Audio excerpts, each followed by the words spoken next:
got this idea from Corpse Freak on YouTube, and I ended up taking my already working CUSB cable, right, plugged into my ESP32S2,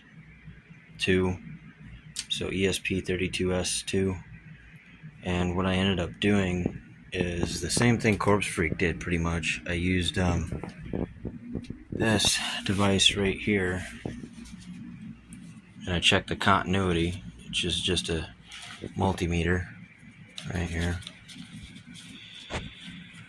So I took this just to show people, I guess. Basically, I have this on the sound here, and I have it plugged in like so, right? And when these two touch, they have connection or continuity. You can hear a beep.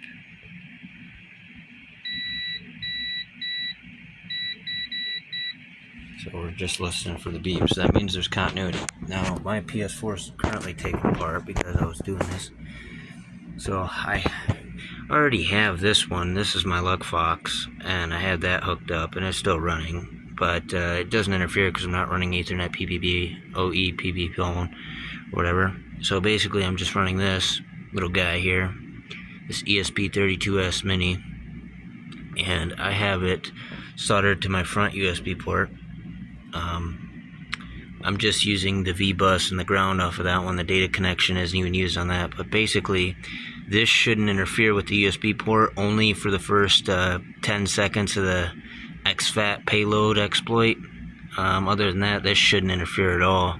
I've yet to test it.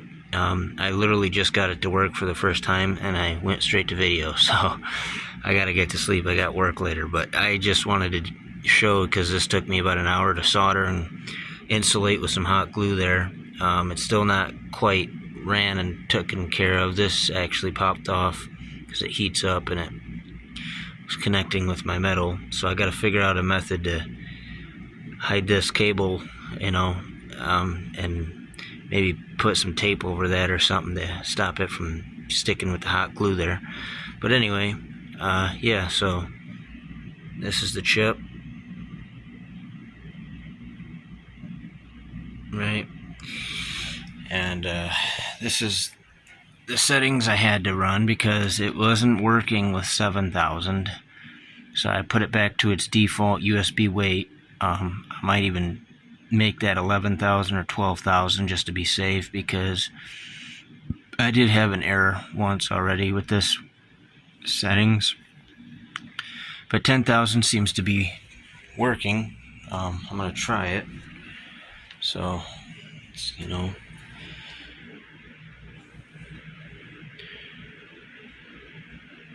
go over to, before I go to web browser, just to show you here, the settings. If I go down to network, I go to view connection status, we got it in Ps4 web AP or access point. And that's just all the settings, which, yeah, there you go. We're going to go back to internet browser, the 10.1.1.1. It's going to load up all my payloads, which is nice. I like that. It's cool. And then I'm just going to hit X. I'm just going to load the exploit. And then the exFAT hacks. This is where, if I do get an error, it's going to happen because what I believe is the wait time. Oh, there we go. So it worked. It was flawless this time. It was no problems at all. Look at that. Isn't that nice? It's all internal too when I get this all put back together. But basically, I believe, yeah, I can just reload this. So if I go up and I hit R, oh, that's the wrong button. So if I go up, right, up,